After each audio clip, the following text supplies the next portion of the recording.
Okay, we are going to go ahead and begin. This is Brandon and Kim Hansen. We have kind of worked this summer to get you folks up here. Not that you've been reluctant. Well, you've not apparently been reluctant anyway. I don't know if you really are reluctant or not, but apparently you haven't been. You've been willing. It's just been a combination of things that has prevented that from happening until the very last. And so we are grateful and glad you're here. This, you may not know these folks quite as well as you do some of the rest that have been up here. You got a list of the questions, but it's been a while since you've gotten the list. So we're gonna start out easy here. And you've seen 2 or 3 of these. You've been in the audience on several of these anyway, so you kind of know what the questions are. First question. It's pretty much always the first one here. Briefly, tell us about your personal history, when and where born, vocation, family, that kind of thing, kind of how you came to be here, because you don't live in Wichita. You live a little ways away. Mm-hmm. You and me. You. Well, we're starting off pretty good here already. I was born in Kingman, Kansas. Born and raised, lived on the farm my whole life. Raised in the Church of Christ. We started looking for a church home several years ago, and we ended up over here and felt welcome and loved ever since we came in the door. I don't know what else to say. Okay. Good enough. I am originally from a little town outside of Buffalo, New York called Allegheny. So I was born and raised there till I was 18, and then I went into the Air Force, and then eventually I got stationed at McConnell Air Force Base. And my brother was a preacher at a church that Brandon attended. Okay. And so I went to visit and met Brandon. Fell in love, got married, and now I'm in Kansas. So. Yep. I'm not going to ask you what's better, New York or Kansas. We'll not go there. And you quickly talked about your meeting and how you got together. You got anything to add to that, or do you have a different story? Well, I emailed her when we first met, and I thought she didn't like me, so she never answered back. She claims to this day she never got that email. I never got the email. You know, she just... Standard excuse, yeah. Mm-hmm. But no, it was love at first sight, and it's been a roller coaster ever since, and worth every penny of the ride. Well, we got married pretty quick because when I was at San Antonio, where I was living, when I came to visit and met him, I went back and I told everybody, and we had never dated, we just met briefly. I said, I met the man I'm going to marry. And everybody laughed at me, and so I told them, no, I'm not joking, I'm going to marry this guy. And so for a joke, they got me wine glasses for my going away to move to Kansas, and we used them on our wedding, or champagne. And what about family? What about Your kids? Oh. We have... You don't need to talk about aunts and uncles and all of those. I was going to say, we don't want to dig that up. We got 2 sons and a daughter. Chris is 24. Tanner's 21. Annabelle's 18. Chris is married. Tanner's finding the love of his life, and Annabelle is looking for hers. And She may have found him. And several of you may know Tanner already because he was an intern here. Can you talk just a little about that? Yeah, he did the summer internship here. It's been a couple years. Wasn't this last summer? 2 summers ago. When COVID hit. Yeah. So he didn't get to do near as much as he was hoping to do in the ministry, but he has since changed his degree major to psychology, which I think will fit him better because he's a very talkative young man. Has a lot of wisdom. But he's got a lot of wisdom. Very smart kid. And I'll tell you, we were impressed with Tanner as well, very much so, and we're very grateful that he was here when he was. Your story of your conversion to Christ, you said you were raised in the church. Do you have anything to add to that before we slide it off over to Kim? I was raised in the church, but I was baptized when I was in 6th grade. But I don't think I was really saved till about 4 years ago when I was rebaptized. And I truly know when I was rebaptized that I changed my life for the better, because for a lot of years there I wasn't following being a Christian like a Christian should be. I was probably the poorest example to look at as a Christian. But now, since then, I feel like it's been anew. So. Well, I'll tell you, there's several of us that kind of think we're poor examples. You know, you're not the only one. Kim? I was not raised in the church. I did not really start knowing. I always knew that the Lord existed, but until I was like 25, 26 is when I truly learned the gospel and was baptized. So. We talked about how you met your spouse. We talked about that. That was the next question. This is kind of a different one. Talents and abilities given to you by God. Your turn. What might be some of those, one of those, two of those, some of those that you think were given to you by God that you can or are using in service? It's hard for me because I don't like to say I'm good at anything. That's hard. I guess I know one thing that is a talent, but it can also be a hindrance, is empathy. I'm a very empathetic person, which gets me in trouble sometimes. And I guess maybe teaching. Okay. I don't know what my talents are for Christianity, but I know I'm a hard-working, hard-headed, stubborn. But I'll persevere through it and just push through and do about anything I can, whatever the task at hand. You know, I don't. Nothing wrong with being hard-headed and somewhat stubborn. There's plenty of characters in the Old Testament that we could say were the same way, that were God's people, that were used by Him with those particular, I think, talents and abilities. You know, if people don't have, if some people don't have, you know, if that never existed, the world, I think, would be a very different place. How does, this is not on a paper, how does hard-headed and stubborn get along with empathy? I've had a few frying pans. Oh, I got many scars to prove it.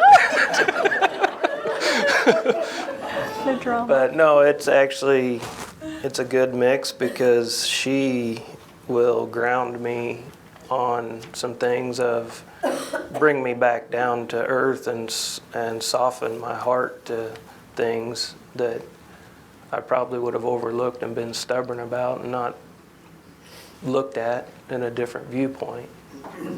You know, she fits me well on everything that we do together. You know, it's a good combination of seeing the whole picture better, I would say. It's a really good balance because I can be oversensitive. And so, like, if I get concerned, you know, I'll go to him and say, okay, am I overthinking this? And he'll say, yes, maybe a little bit, or no, you're doing, you know, we kind of help balance each other out.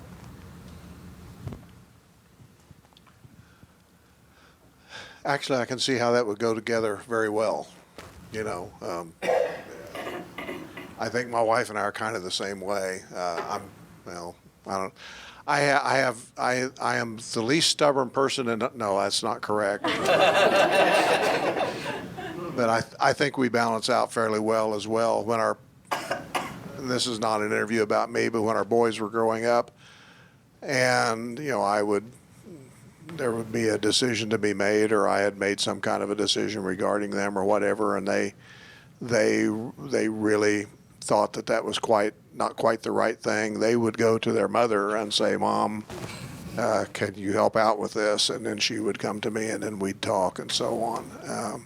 And I didn't mind that. I didn't mind that at all.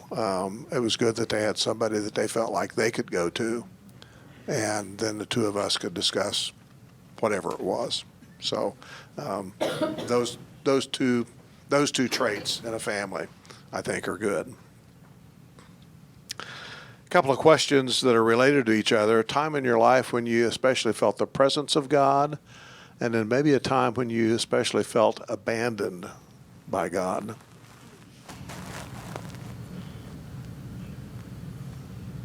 You and me. Go. Go ahead.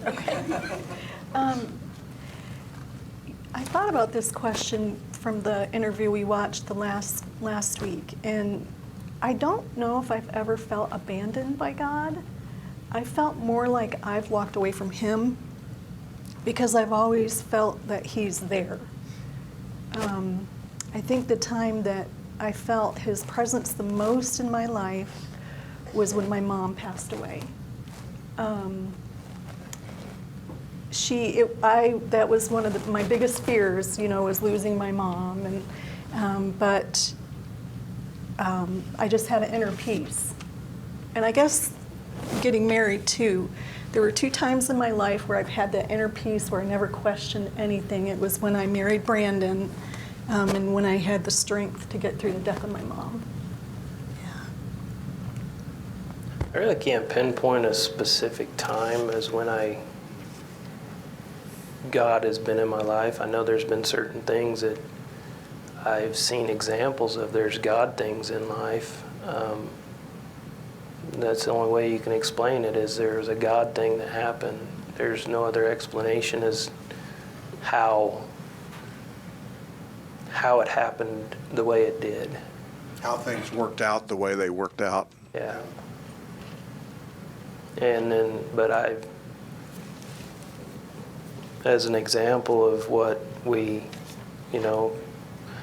I agree with her. God never was a part of or away from me. I always knew God was there, but I might not have been looking toward Him as the one to look at. I was looking at myself and the reasons I was doing the things I did. But other than that, I've always felt God was there. It's just whether I was looking. And the answer to that question, you're talking about that God didn't abandon me, but I moved away from God. We've been doing these interviews.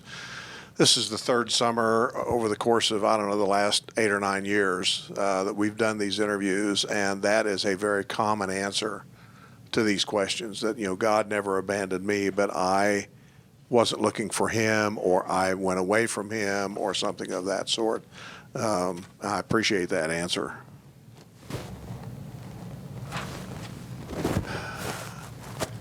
You are a generation or so younger than I and many of the people in this room. What do you consider to be one of the best positive attributes of your generation? Do you consider yourselves millennials? Do you consider yourselves something else? Mm-hmm. Not sure, don't care? I don't identify with anything.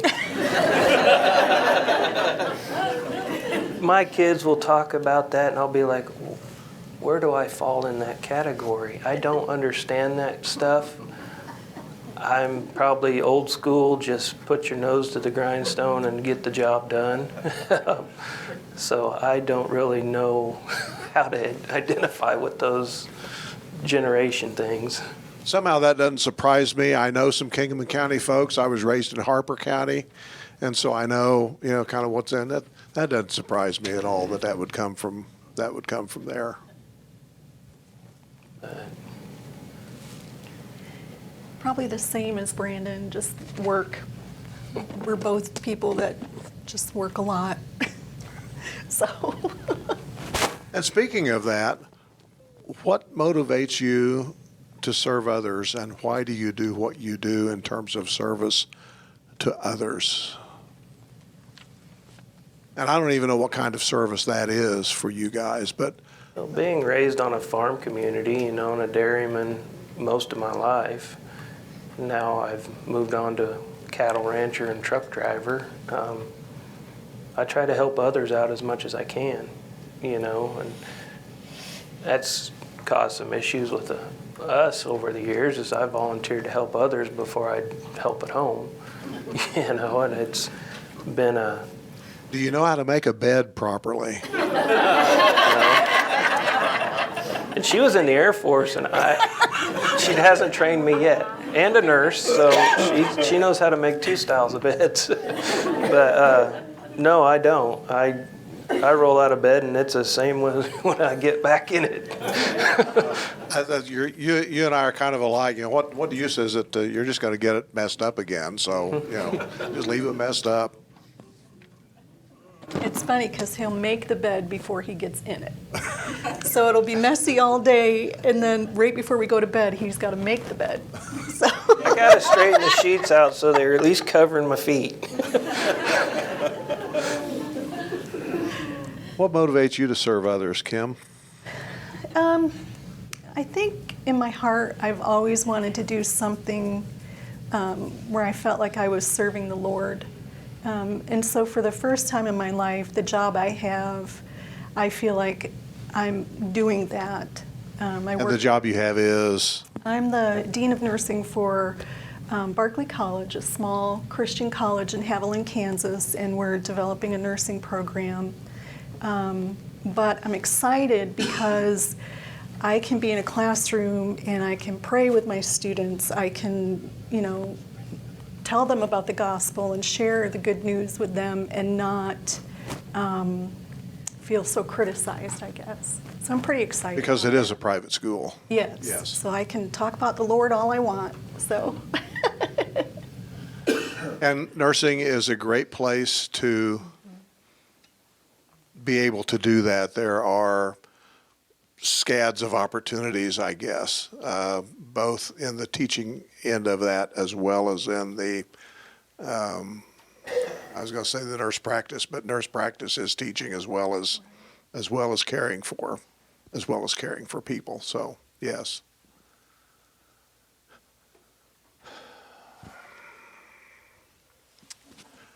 Chapter, verse, book, story, person in the Bible, character, incident might be your favorite? I've been criticized over the years for this, but my favorite scripture is actually Jesus wept. We used to, at church we went to before, every Sunday night was questions and scriptures, and for the kids, and then they'd go to the adults, and I was always just say Jesus wept. For a memory verse. For you had to give verse. a memory verse. And I don't memorize much scripture, but that one stuck out to me more for the fact, not because it's 2 words, but it's the only time in the Bible that you see Jesus' raw emotion. To me, Jesus was like supernatural and had like Superman powers of how he could heal and all that, but that's where he showed his human compassion the most and the deepest to others, because he loved someone so much in the Bible that he had compassion for them in their death. And, he felt the emotions we feel today. Even knowing that what he was about to do. Yeah. Even knowing what he was about to do. I can relate to that. I've thought about that verse and that story often in regard to just exactly what was going through his mind and how that was working in his humanity.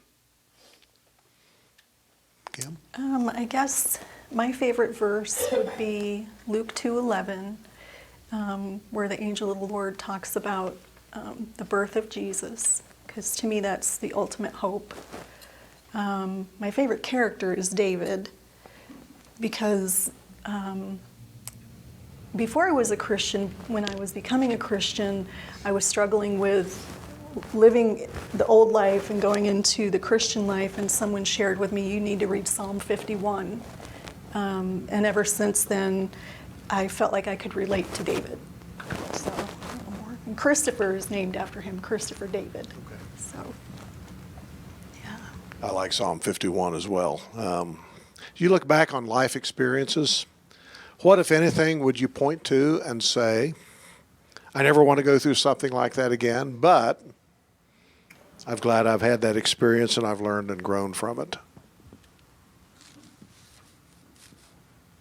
Why does she always look at you first?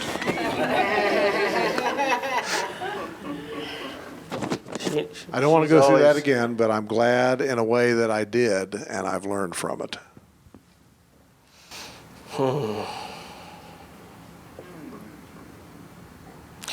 There's so many things that I've gone through in this life that I just don't want to. You know, I've seen a family member about pass away right in front of me, and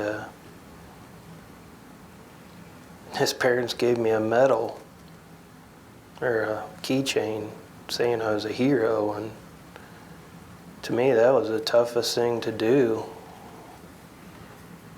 to watch and to live through and to see the changes that came, how it changed his life. You know, and I don't ever want to hurt someone because it was my fault that so badly that it would change their life the way it did. You know, he's turned out to be a great man and husband and dad to his family, but for a while growing up, he struggled through life because of what happened to him. And that was tough to deal with, you know, and made you rethink the consequences of your actions. So I can tell that's tough for you to even talk about. Kim?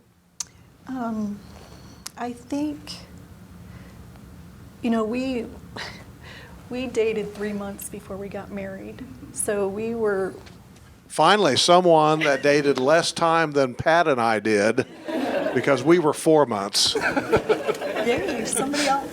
So we were really young, and so through our marriage, I feel like we went through a lot of ups and downs, but I wouldn't trade him for the world, because I feel like now, today, through everything we've been through, he's one of the most amazing people I know, and I wouldn't trade him for the world, for nothing.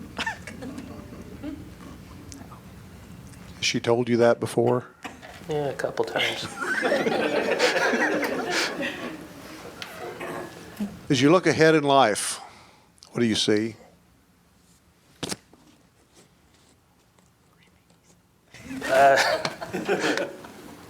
I hopefully see my kids grow and flourish and do better than I did growing up. I'm hoping to see lots of spoiled grandkids along the way and just a long life with her next to me.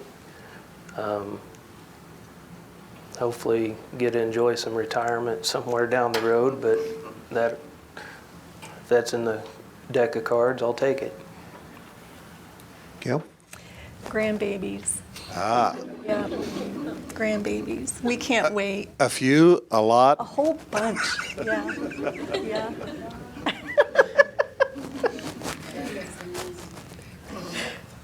And this may be another tough one for you. When people look at you, when people see you, what do they see? When people see you, what or who do they see? I hope they see a hard-working, honest man that tries to do right by the person I'm dealing with, and we're getting an honest deal. And, you know, you're going to get an honest day's work out of me, and whether it's digging a hole or whatever it is, you know, I'm going to put my full effort through no matter what I'm doing. I'm not going to try to short-term you on anything. I think with me, I try to finish what I start. So if I start something, I'll see it through.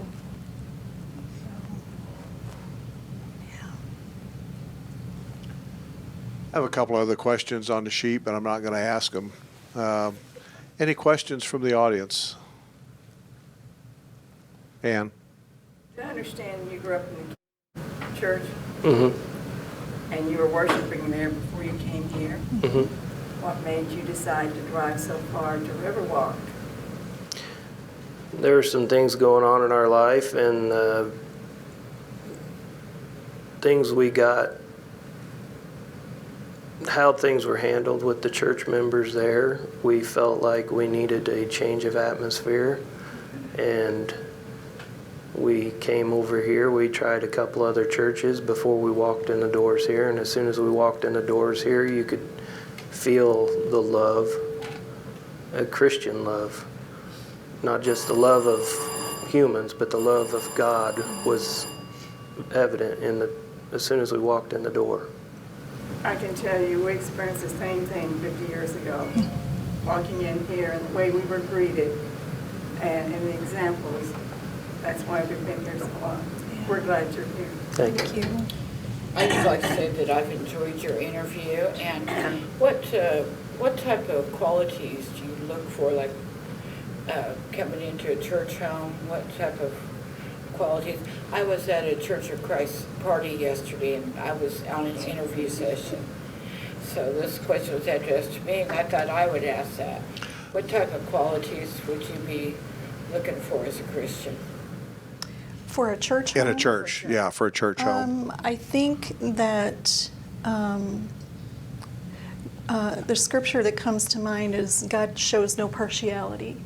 I don't care if you're rich or poor, if you're good at football or basketball or you're not, if you're just in the books. You mean the same to everybody in the church family as those that have other talents than you, I guess is what I'm trying to say. Anything else for Brandon or Kim? I was going to say, I didn't hear everything, but I appreciate how you said, I try to do this. It's like, I just appreciate that attitude that you try to do what's right in your work and try to finish a job that you start. It shows, a heart that's trying. Not that we're all always doing just right. Yeah. Thanks, Marilee, and that could go for all of us. That go for all of us.